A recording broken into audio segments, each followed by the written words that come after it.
So, good morning, guys. I'm Dhanlakshmi, Assistant Professor, Department of CSE from Kogonada College of Engineering and Technology. We are going to see about the Unit 4 of Digital Logic and Computer Organization. This is called processor. Mainly, the processor, as we know very well about it, it is the brain of the CPU. Here we are going to discuss about how the instruction is fetched from among the different parts of the computer and how the processor is processing to produce the exact result. First, we have to know about the instruction execution. What does instruction means? Instruction is nothing but a piece of information or program that will be teaches to the processor how to handle the operation to produce the produce the exact result. So here it is what about the about the instruction. Now we can see the exact definition of instruction. Instruction is a piece of program that performs an operation issued by the computer processor. Here every instruction is defined by the instruction set of the processor. We already discussed about in the last unit about the instruction set architecture. Each instruction should be designed based on the instruction set which is designed on the computer architecture. Now we are going to see about the elements of instruction. So elements just nothing but what are all the components which is present in the instruction, which should be present in the instruction to execute in the proper way. Elements of instruction is first is operation code. Operation code is nothing but the opcode which specifies the operation which is to be performed on the given operand to produce the result and what the user actually needs. The operation code is specified in terms of the binary code because each and every instruction is stored in terms of binary for the sake of understanding of the processor. Here we have a separate opcode for each and every operation. So second one is the source or destination operand. The source or destination operand is nothing but the addressing field which specifies the source operand as well as the destination operand. For example, if we are going to add two numbers means we have to store the operand A and B, that is called the source operation. After processing the addition, we have to store the output in the destination operation called the C. So this is mainly entirely based on the memory elements. Source operand address and destination operand address. The source operand address is where we have to store the input get from the user. This is called the source operand address. The destination operand is where we have to, it is the address where we have to store the output of the operation. Next instruction operation is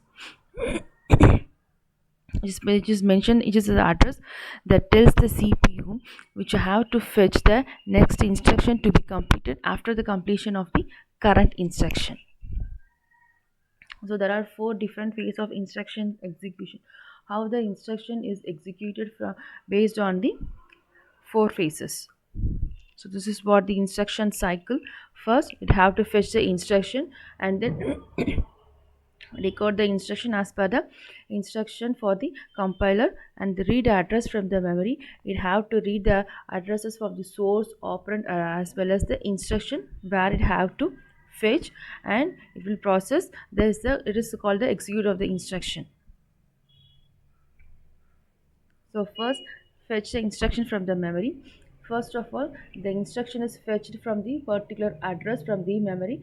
For that purpose, we have to need two registers, that is program counter as well as the instruction register. The program counter holds the address of the next instruction to be fetched for the execution, and the instruction register which holds the current instruction which has to execute.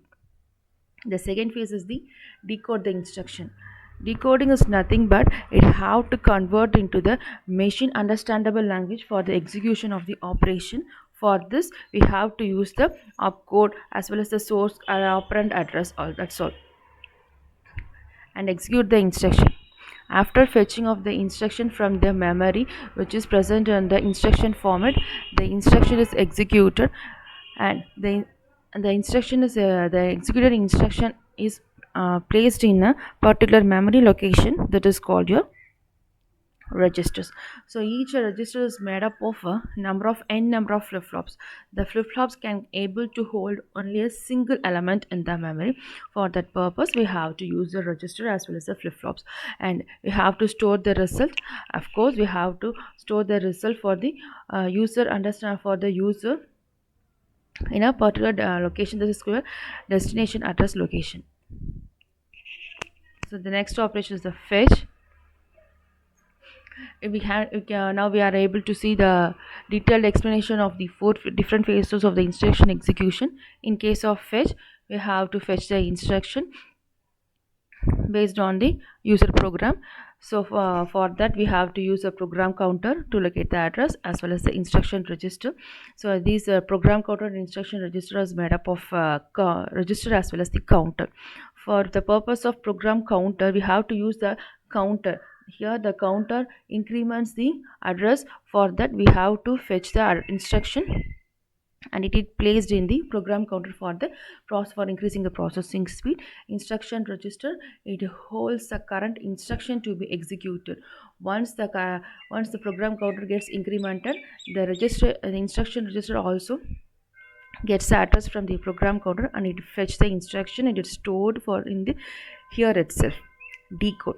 So decode, the control unit analyze the instruction in the instruction register, which is holding the instruction to be executed, to determine the operation as well as the required operands to perform the operation.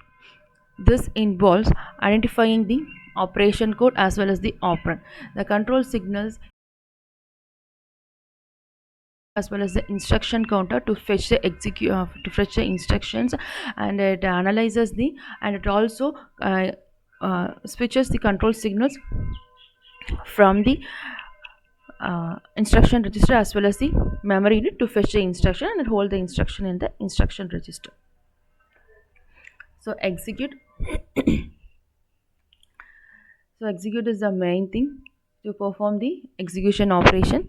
Here the control flow changes among the arithmetic and logical unit as well as your memory unit, and processor. Based on the instructions which is given in the opcode, it performs the operation that is on the given operand which is placed in the memory, and it will produce the result. In case of branching, it also directs the control signals to the new address location to perform the branching.